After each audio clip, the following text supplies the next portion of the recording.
आज times now के शिखर सम्मेलन में vibrant democracy global bright spot ये विषय पर 2 दिन तक यहाँ अलग अलग विषयों पर चर्चा शुरू हो रही है। मैं टाइम्स नाउ की इस पहल का हृदय से स्वागत करता हूं, क्योंकि समय आ गया है कि हमारी लोकतांत्रिक मूल्यों की पहचान समग्र विश्व को हो। कई लोग हमारे देश को दुनिया का सबसे बड़ा लोकतंत्र कहते हैं। हमारे प्रधानमंत्री इस देश को लोकतंत्र की जननी कहते हैं, क्योंकि दुनिया में सबसे पहले लोकतांत्रिक व्यवस्था अगर किसी देश में प्रस्तापित हुई तो वो भारत में हुई है, और वो एक ऐतिहासिक सत्य है। बहुत बड़ा इतिहास इस देश का रहा। बहुत बड़े कालखंड को पसार करते हुए, ढेर सारे उतार चढ़ाव को सहते हुए हमारी सभ्यता, हमारी संस्कृति, आज हम यहां पर पहुंचे हैं। और जब यहां पहुंचे हैं तब आज पीछे मुड़कर देखने का समय नहीं है, आगे देखने का समय है। नए संकल्पों के साथ आगे बढ़ने का समय है। आजादी का अमृत महोत्सव का वर्ष है। ये संकल्प लेने का समय है कि जब आजादी की शताब्दी होगी तब भारत कहां होगा, भारत सर्वप्रथम होगा। ये संकल्प लेने का ये समय है। 8 साल के अंदर राजनीतिक स्थिरता, भ्रष्टाचार मुक्त शासन, विकास उन्मुख नीतियां और इन्वेस्टमेंट फ्रेंडली एजेंडे के कारण भारत 8 साल में काफी बड़ी मंजिल काटकर आज यहां पर खड़ा है। भारत ने एक शांतिपूर्ण माहौल भी दिया है, और मोदी जी ने समग्र देश के सामने एक लक्ष्य रखा है कि वर्ष 2047 तक भारत एक संपूर्ण विकसित राष्ट्र के रूप में दुनिया के मानचिन्ह पर सबसे प्रथम खड़ा हो, हर क्षेत्र में हम सर्वप्रथम हो। ये लक्ष्य लेकर आज मोदी जी ने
से दुनिया के अर्थतंत्रों की तालिका में भारत 11वें नंबर पर स्थित हुआ।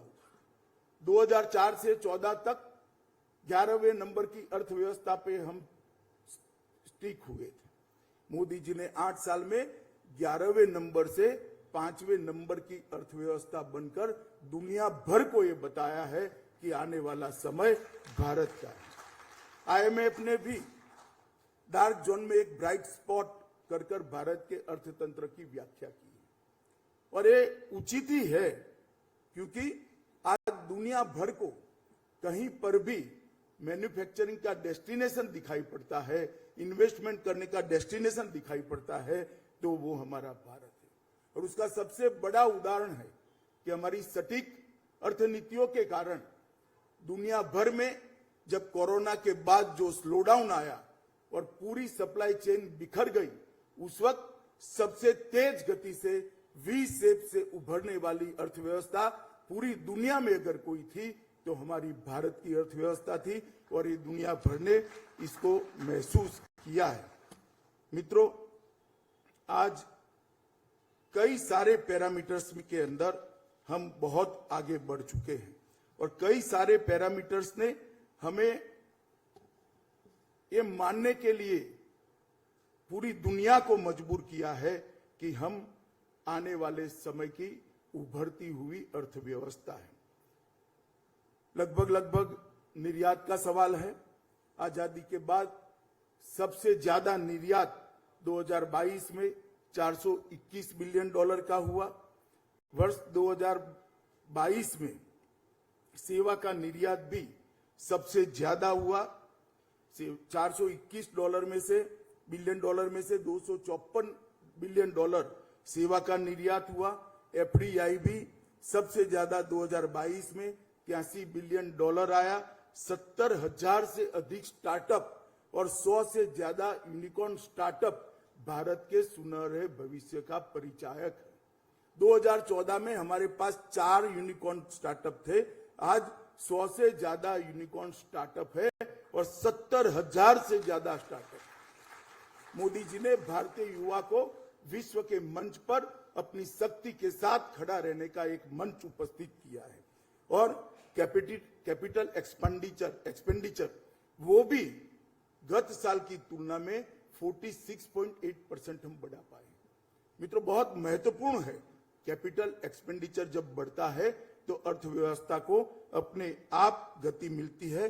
46.8% का कैपिटल एक्सपेंडिचर में बढ़ोतरी ये बहुत शुभ चिन्ह है। जीएसटी जब हमने लागू किया, ढेर सारे लोग ये कहते थे कि जीएसटी इस देश के लिए अनुकूल नहीं होगा। इतने सारे राज्य, इतनी सारी राज्य की इकोनॉमी और सबके बीच में 16 टैक्सों को मर्ज कर कर एक बिक्री कर लाना, ये बहुत बड़ी दिक्कत की बात थी। उस वक्त मुझे ठीक याद है, श्री अरुण जेटली देश के वित्त मंत्री थे। उन्होंने इसको बहुत धैर्यपूर्ण तरीके से मोदी जी के नेतृत्व में सभी राज्यों का भरोसा जीतकर लागू किया था। उसके कुछ समय बाद जब मैं राष्ट्रपति महोदय प्रणब मुखर्जी को मिलने गया था, उन्होंने ही संसद में प्रधानमंत्री जी के साथ जीएसटी की शुरुआत की थी। तो बैठने के बाद सबसे पहला वाक्य था, अमित, आपकी पार्टी को जीएसटी के लिए मैं बेस्ट ऑफ लक कहना चाहता हूं। तो मुझे थोड़ा अजीब लगा, मेरे को बेस्ट ऑफ लक क्यों कहना चाहते हैं कि शुरू तो कर दिया मगर मंजिल बहुत दूर है, रास्ता बहुत कठिन है। और आज मुझे आनंद है कि पूरा विश्व चकाचौंध होकर भारतीय अर्थव्यवस्था में जीएसटी के सफल प्रस्थापन को भूरी भूरी प्रशंसा के साथ देख रहा है, और हमारा जीएसटी कलेक्शन 1.49 लाख की एवरेज से 5 महीने से हो रहा है। ये बहुत बड़ा एक कदम है जो विश्व को परिचय कराता है कि परिवर्तन के लिए, आर्थिक परिवर्तनों के लिए, आर्थिक सुधारों के लिए भारत की जनता और भारत की सभी राज्य सरकारें और भारत की केंद्र सरकार एक मंच पर है, एक मन के साथ है, एक रास्ते पर। और इससे भरोसा विश्व का हम पर बढ़ा है। 1.49 लाख का कलेक्शन बहुत बड़ी बात है। मित्रों, पीएम गति शक्ति का मैं देश भर के लोगों को एक अपील करना चाहता हूं, और विशेषकर इंफ्रास्ट्रक्चर के डेवलपमेंट और इकोनॉमी के साथ जुड़े हुए को मेरी एक रिक्वेस्ट है कि पीएम गति शक्ति का आप डिटेल अभ्यास करिए। पीएम गति शक्ति जो नरेंद्र मोदी जी का ब्रेन चाइल्ड है, मैं दावे से कह सकता हूं इस देश की इकोनॉमी को बदलने के लिए अकेली पीएम गति शक्ति में पूरी ताकत पड़ी है और ये हमारे इंफ्रास्ट्रक्चर को, इंडस्ट्रियल डेवलपमेंट को और पोर्ट पर सामान की आवाजाही को बहुत वाइब्रेंट तरीके से गतिशील बनाएगा और ये जो इन्वेस्टमेंट हो रहा है इसके फायदे मल्टी डायमेंशनल है। इंफ्रास्ट्रक्चर में इन्वेस्टमेंट हमेशा इकोनॉमी को फायदा देता है, परंतु पीएम गति शक्ति के कारण जो इन्वेस्टमेंट हो रहा है इसके मल्टी डायमेंशनल फायदे हमें मिलने वाले हैं। 1,05,000 करोड़ का इंफ्रास्ट्रक्चर में इन्वेस्टमेंट हमें बहुत आगे ले जाएगा, क्योंकि इंफ्रास्ट्रक्चर के बगैर किसी भी देश का विकास इंफ्रास्ट्रक्चर के बगैर संभव नहीं है। और मोदी जी ने बहुत फर्मनेस के साथ 1,05,000 करोड़ का इंफ्रास्ट्रक्चर का इन्वेस्टमेंट का लक्ष्य रखा है और इसके साथ साथ मोदी जी ने गरीबी उन्मूलन के लिए देश के 60 करोड़ लोग ऐसे थे, कह सकते हैं आप आधी आबादी से ज्यादा आबादी ऐसी थी जिनका पूरा जीवन रोजमर्रा की जरूरियातों के पूरी करने के संघर्ष में ही जाता था। उनके जीवन में स्वप्नों की जगह ही नहीं थी, वो अच्छा स्वप्न भी नहीं देख सकते थे। 70 साल की आजादी के बाद भी 2 समय क्या खाना वो ही दिक्कत थी। मोदी जी ने उनके जीवन स्तर को ऊपर उठाने का प्रयास किया। उनके घर में गैस का सिलेंडर पहुंचाया। 10 करोड़ से ज्यादा घरों में शौचालय बनाया। 3.5 करोड़ से ज्यादा घरों में पहली बार 70 साल की आजादी के बाद बिजली पहुंची है। 80 करोड़ लोगों को प्रधानमंत्री आयुष्मान भारत योजना के कार्ड के माध्यम से हमने 5 लाख तक के स्वास्थ्य के सारे खर्चे की चिंता से उसको मुक्त कर दिया है। अब जब उनके जीवन स्तर उठा है तो अब वो महत्वाकांक्षा के साथ देश के अर्थतंत्र के साथ जुड़े हैं। आज मैं कह सकता हूं देश के अर्थतंत्र को पहले सिर्फ 70 करोड़ लोग गति देते थे, आज 130 करोड़ की पूरी आबादी देश के अर्थतंत्र को गति देती है। पहले हमारी इकोनॉमी में मार्केट सिर्फ 70 करोड़ का था, 70 करोड़ की आबादी का मार्केट था। आज भारत 130 करोड़ की आबादी का मार्केट बना है। ये बहुत बड़ी उपलब्धि है। गरीब कल्याण का मोदी जी का ये मंत्र देश के अर्थतंत्र को आगे बढ़ाने वाला। उसको घर मिल गया, लाइट मिल गई, शौचालय मिल गया, खाना मिल गया, स्वास्थ्य की सुविधाएं मिल गई। अब उसके मन में है मेरे घर में टीवी आ जाए, इसके मन में है मेरे घर में स्कूटी आ जाए, इसके मन में है मेरे बच्चे अच्छी पढ़ाई लिखाई करें और आगे की पीढ़ी देश में योगदान करे। ये जो जिजीविषा, ये जो कल्पना 60 करोड़ लोगों के जीवन में जगाने का काम नरेंद्र मोदी जी ने किया है, उनके जीवन का तो निश्चित कल्याण हुआ है, जिसके लिए हमारे पुरखों ने आजादी की लड़ाई लड़ी थी कि देश का हर एक व्यक्ति अपना जीवन सम्मान के साथ जी सके। परंतु इसके साथ साथ मोदी जी ने देश के अर्थतंत्र को भी बड़ी गति दी है और मैं मानता हूं कि इससे हमारे अर्थतंत्र को ढेर सारा फायदा होने वाला है। मित्रों, जब तक देश में शांति और सुरक्षा न हो कोई भी अर्थतंत्र विकास नहीं कर सकता है। हमारे देश में 3 बड़ी समस्याएं थी, कश्मीर, नॉर्थ ईस्ट और वामपंथी उग्रवाद। आज मैं आपको बड़े हर्ष के साथ कह सकता हूं, विश्वास के साथ कह सकता हूं, तीनों समस्याओं के समाधान के लिए ये 8 साल में मोदी जी ने बहुत परिश्रम किया है और देश बहुत कम समय के अंदर ये तीनों समस्याओं से निजात प्राप्त कर कर आंतरिक सुरक्षा की दृष्टि से अभेद और सुरक्षित बन जाएगा। और किसी भी देश का सम्मान, किसी भी देश का स्वमान इस बात पर निर्भर है कि आप आपकी सीमाओं की सुरक्षा कैसे करते हैं। किसी भी सार्वभौम देश के लिए अपनी सीमाओं की सुरक्षा से बढ़कर कोई बात नहीं हो सकती। आर्थिक विकास होना चाहिए, बहुत जरूरी है। इंफ्रास्ट्रक्चर भी बढ़ना चाहिए, बहुत जरूरी है। अच्छे एजुकेशनल इंस्टीट्यूशन आने चाहिए, बहुत जरूरी है। अच्छे हेल्थ के इंस्टीट्यूशन आने चाहिए, बहुत जरूरी है। मगर जब देश की सीमा ही सुरक्षित नहीं है तो ये सब चीजें कोई मायने नहीं रखता। मोदी जी ने सर्जिकल स्ट्राइक और एयर स्ट्राइक से पूरी दुनिया में एक संदेश दृढ़ता के साथ भेजा है कि भारत की सीमा और भारत की सेना इसके साथ छेड़खानी नहीं करते, वरना नतीजे भुगतने पड़ते हैं। और ये दृढ़ता के साथ पूरी दुनिया में संदेश चला गया है।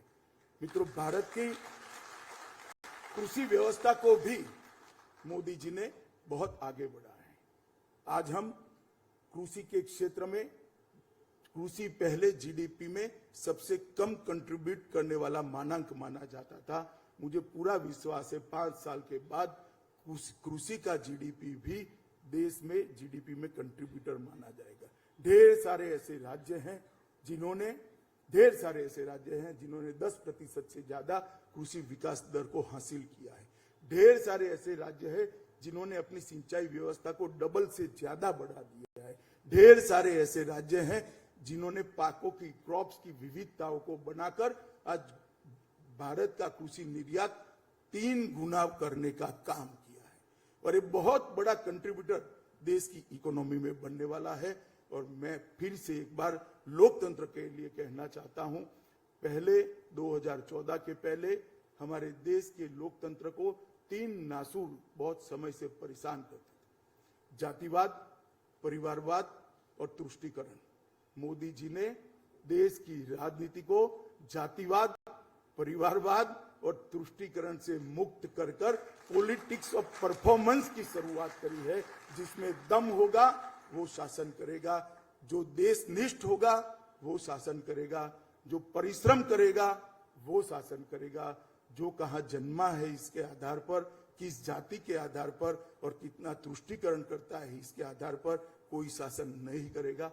और देश की जनता ने मोदी जी की ये नीति को स्वीकारा है और स्वागत भी किया है। मैं अंत में इतना ही कहना चाहता हूं कि आजादी के अमृत महोत्सव से आजादी की शताब्दी तक का एक कालखंड फिर से एक बार भारत को विश्व में सबसे महान बनाने का कालखंड है।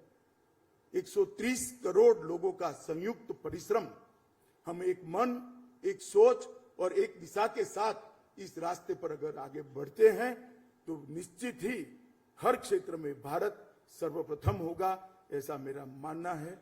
2047 में शायद हम में से बहुत सारे लोग नहीं होंगे, मगर देश तो होगा।